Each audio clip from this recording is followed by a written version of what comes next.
metabólico y ella lo que me va a hacer es acelerar la velocidad de reacción de una reacción metabólica de nuestro organismo.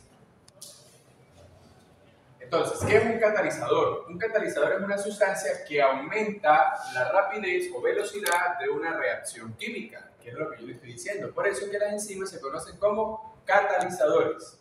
¿Ok? Y dicha sustancia se ve afectada en el proceso global sin que se altere el equilibrio de la reacción. ¿Yo ya les pasé estas diapositivas? Sí. No. Sí, se las pasé. Muy bien.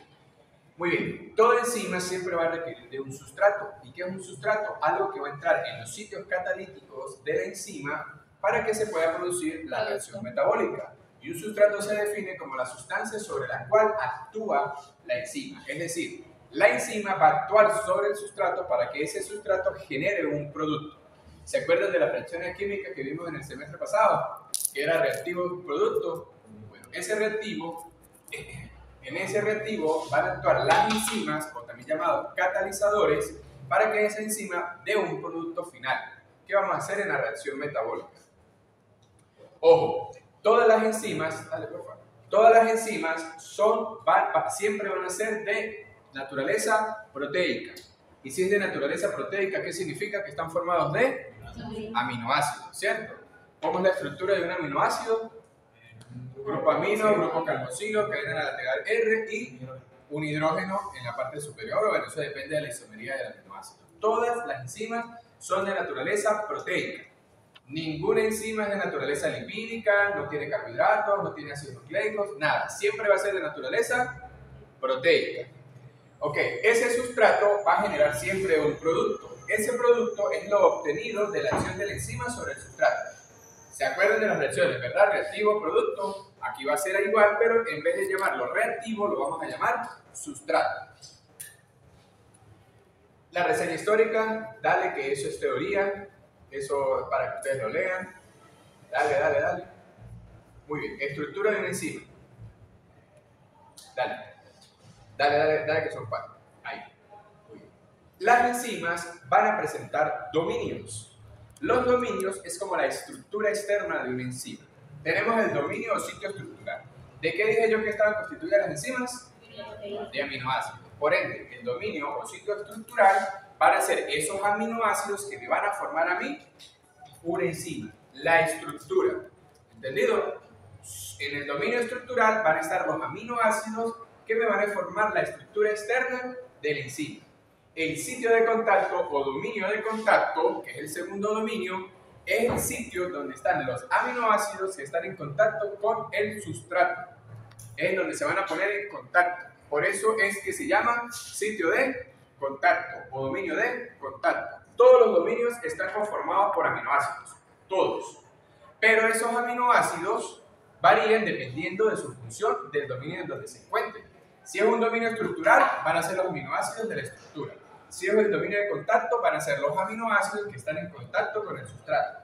Si es el dominio catalítico, que es el tercero, ese van a ser los aminoácidos que me van a producir a mí la reacción metabólica. ¿Ok? Es la que me va a mí a transformar el sustrato en producto. Y el dominio endostérico, ojo con este dominio, que es ese dominio endostérico no lo tienen todas las enzimas.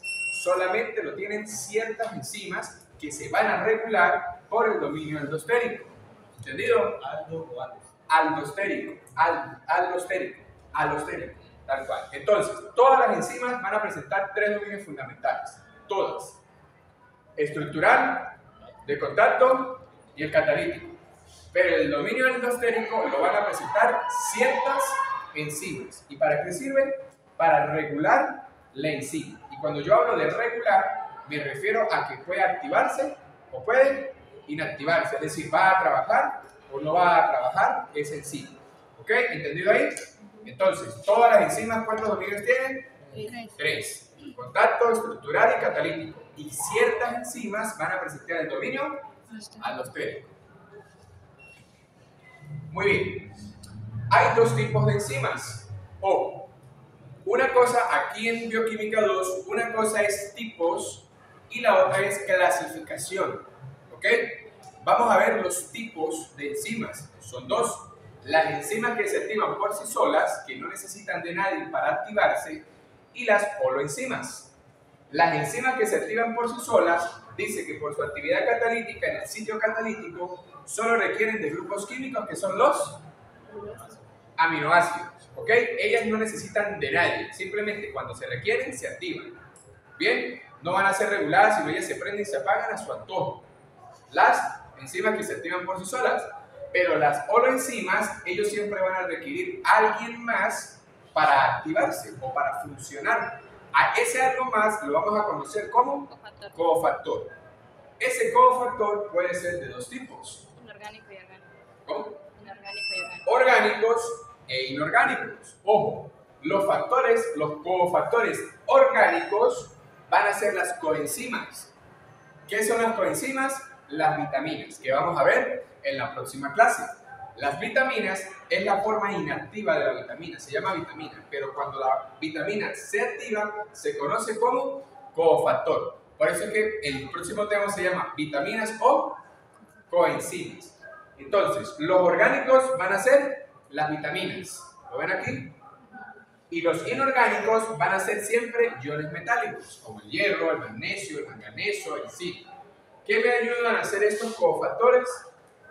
A activar a la enzima, para que ella pueda ejercer su función biológica.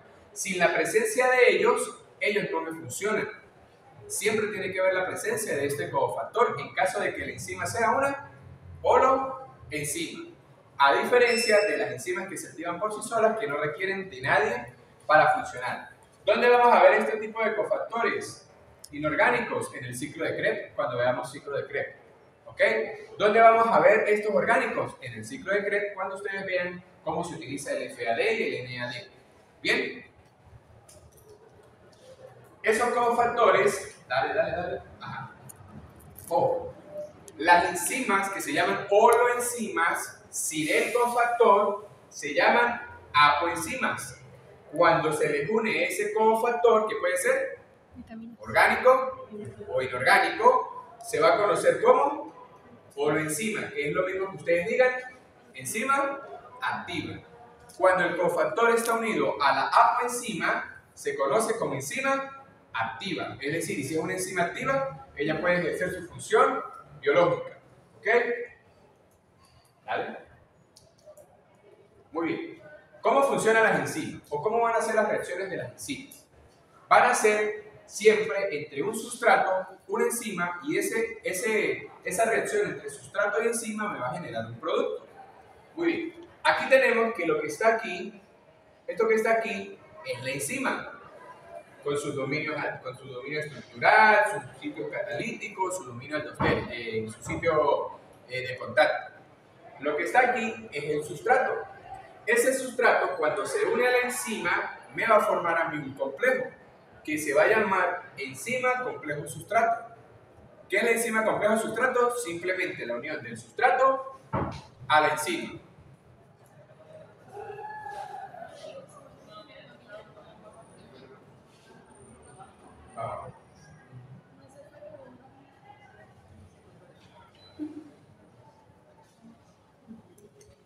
Muy bien, entonces, mientras que prende el video bien, cuando un sustrato, ¿verdad?, se une a una enzima, se va a formar un complejo. Primero tenemos enzima más sustrato.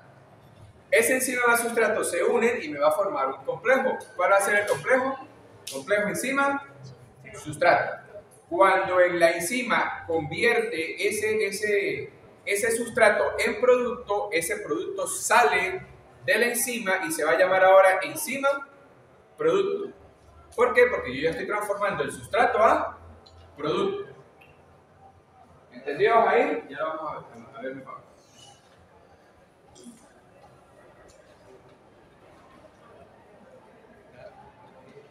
Pero son una pregunta. Buenas noches. ¿Está usted, caballero? Estudiante, bachiller.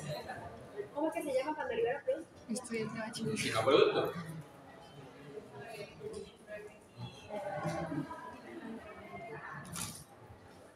Enzima complejo sustrato o complejo. Complejo enzima sustrato.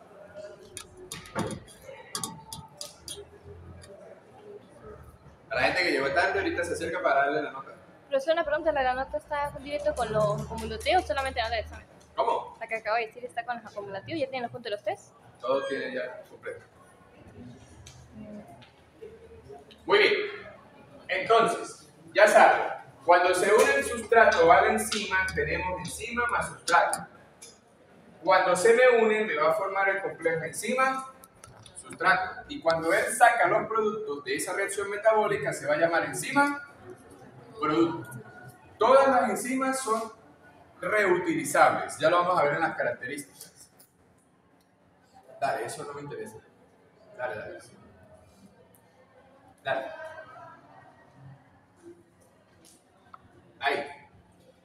La velocidad de reacción. ¿Qué se va a definir como una velocidad de reacción? Es la velocidad que tarda esa enzima en transformar ese sustrato en producto.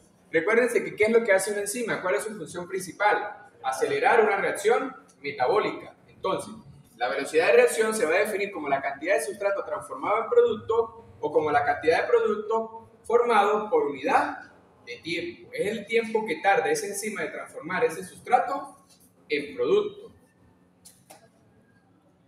Eso ya lo vimos.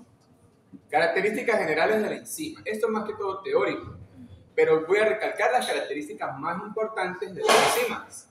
Tenemos, primero y principal, la mayoría de las enzimas están constituidas por más de 100 aminoácidos. ¿Cuándo se forma una proteína? Mayores de 50. ¿Ok?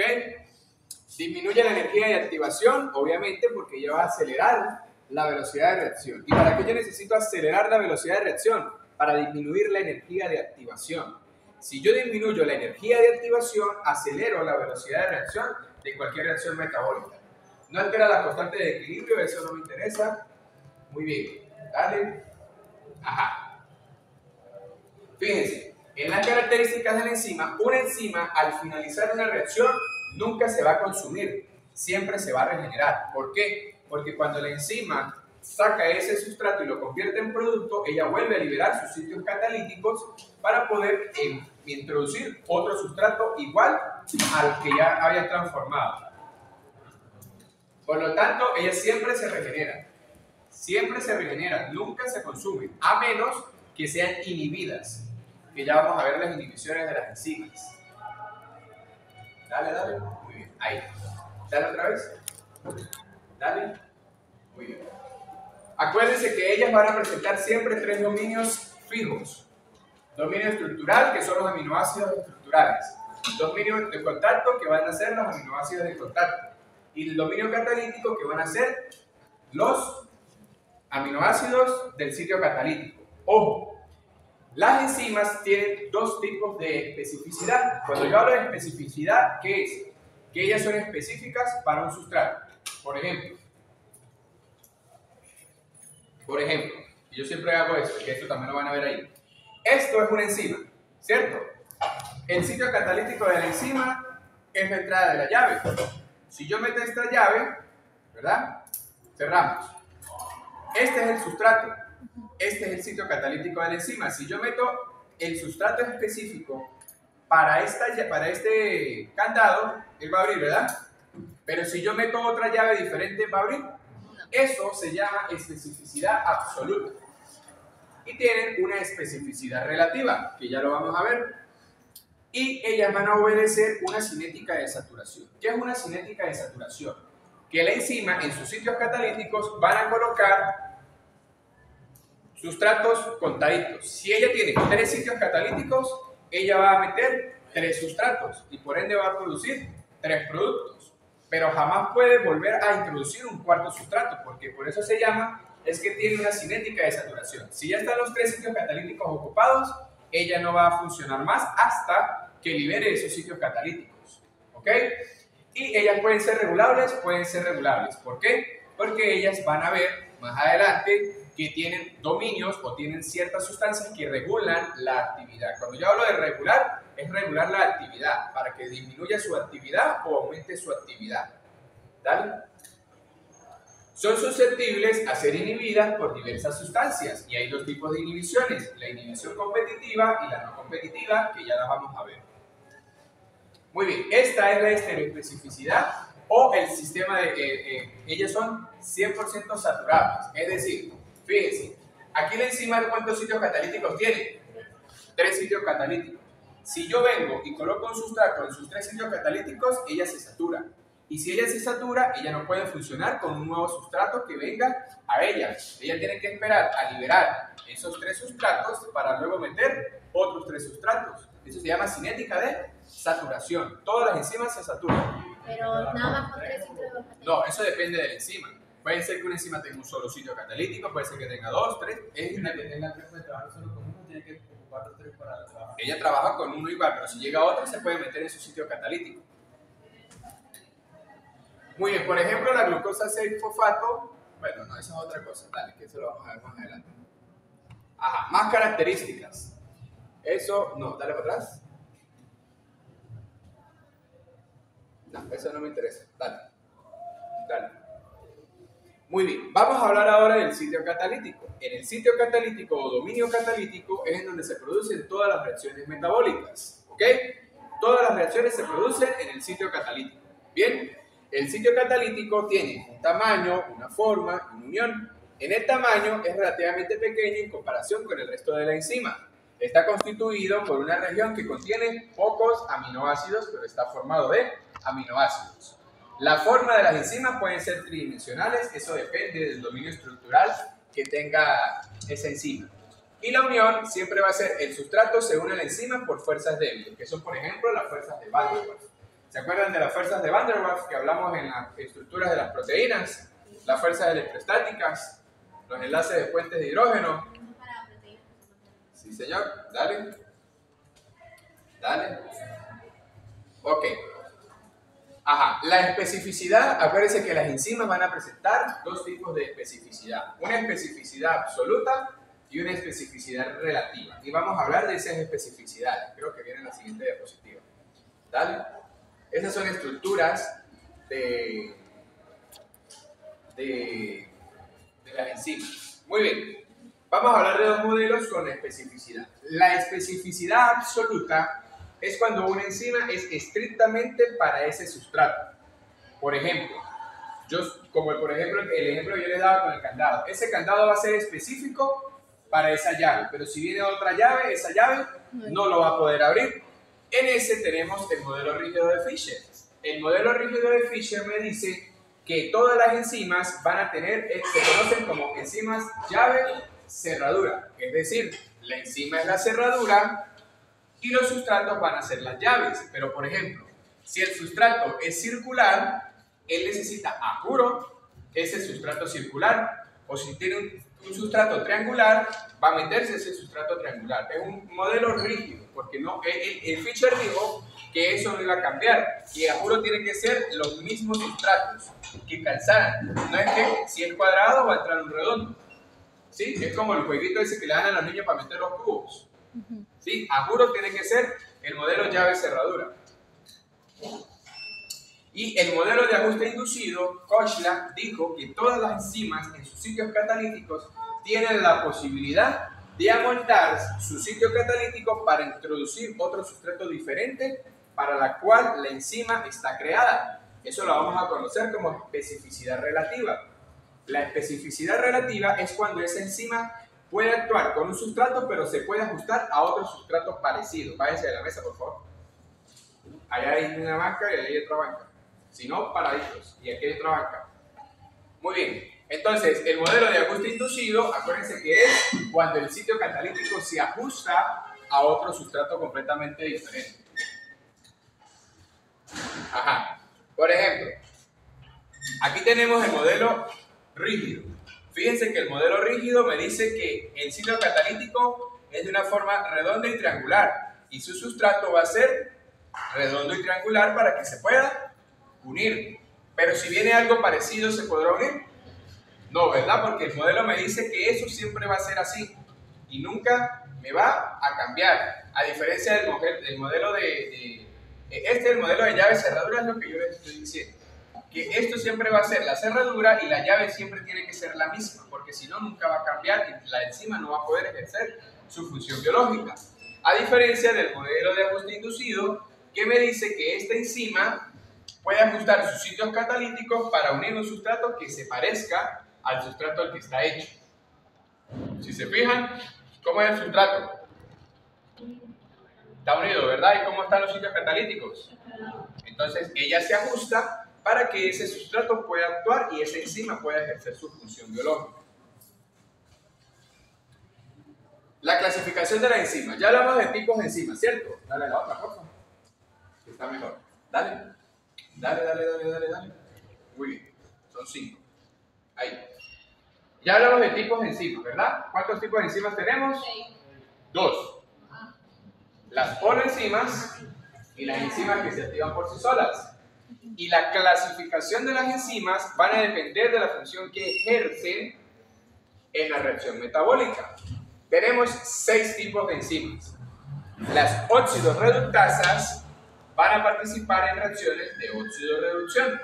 ¿Qué es oxidar y qué es reducir? Oxidar es, lo expliqué el semestre pasado, perder electrones. ¿Y reducir qué es? Ganar electrones. Las óxido-reductasas van a participar en reacciones de óxido-reducción. Las transferasas van a participar en reacciones de transferencias de grupos. Pueden ser grupos fosfato, pueden ser grupos metilo, ¿sí? Transferencia. Por eso se llaman transferasas. Fíjense que las enzimas dicen lo que van a hacer. Métanse eso en la cabeza. Cuando le hablen de enzima y le pregunten qué tipo de enzima es, lean la enzima porque la enzima dice lo que va a hacer.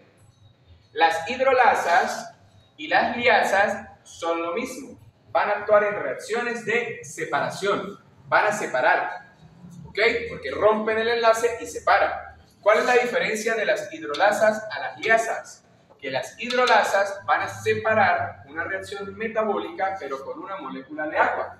Por eso se llaman hidrolasas, porque separan con una molécula de agua. Y las liasas simplemente separan sin la necesidad de una molécula de agua.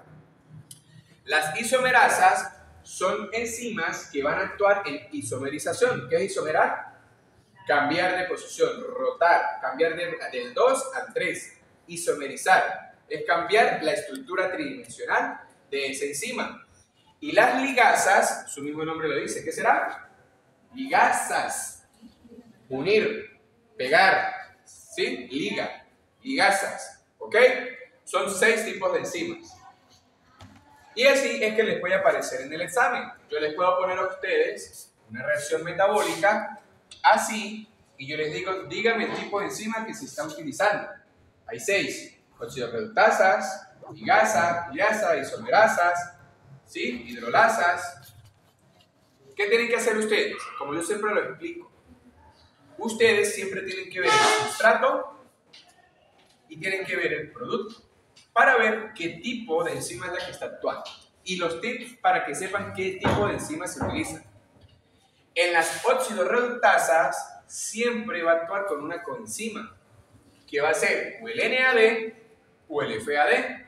Siempre que ustedes vean en una reacción biológica un NAD o un FAD que va a entrar oxidado y va a salir reducido, eso es una óxido-reductasa. Porque parece que las óxido-reductasas participan en reacciones de óxido-reducción. Tenemos las transferasas, que también ellas siempre van a utilizar algo para transferir. Fíjense que aquí está entrando ATP y está saliendo ADP. Esto significa entrada, salida. Entrada, salida. Aquí el ATP está entrando, pero está saliendo como ADP. ¿Qué significa? Que está perdiendo un grupo fosfato. ¿Y qué pasa? Miren el sustrato. ¿Cómo está el sustrato? Glucosa, ¿verdad?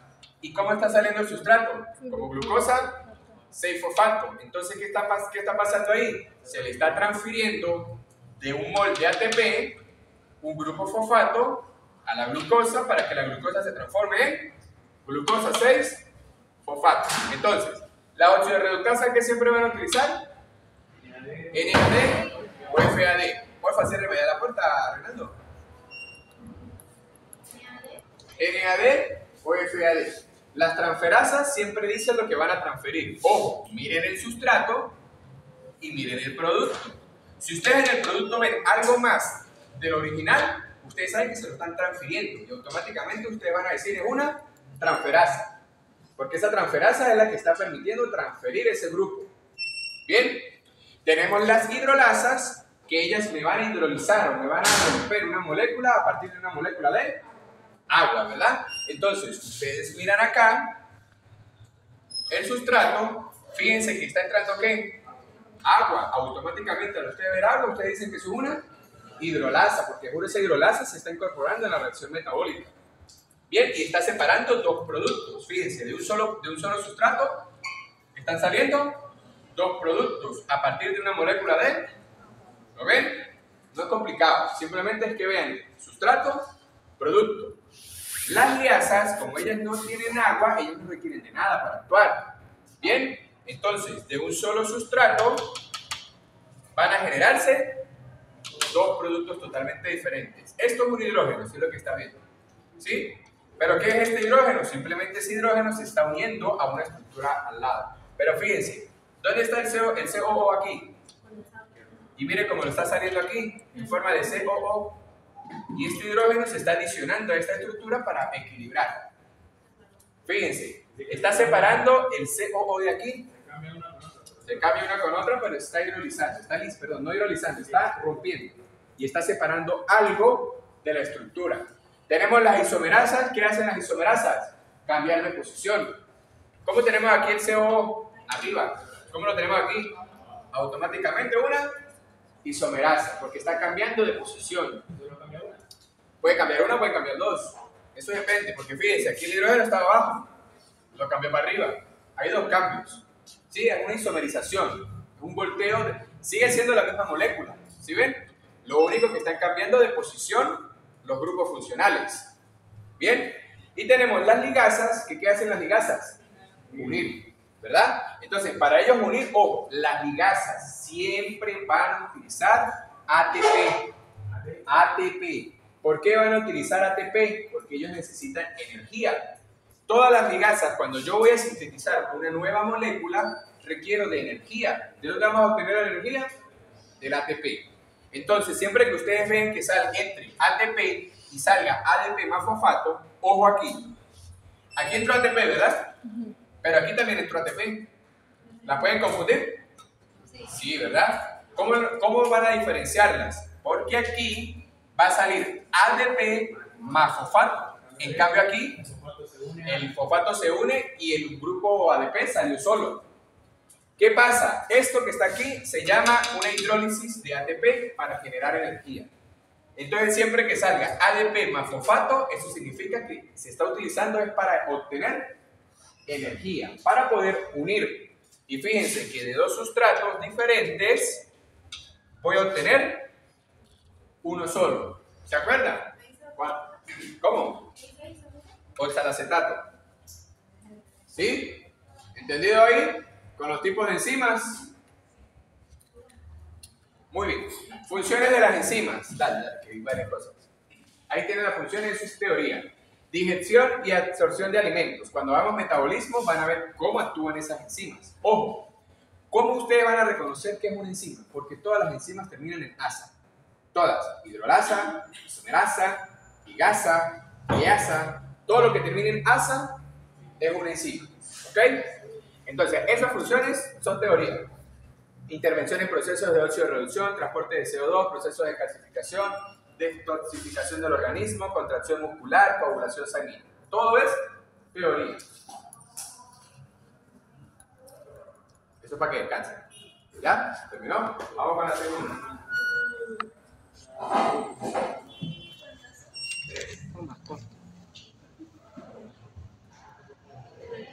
Son 3 minutos. Muy bien, ¿cómo vamos? ¿Mal?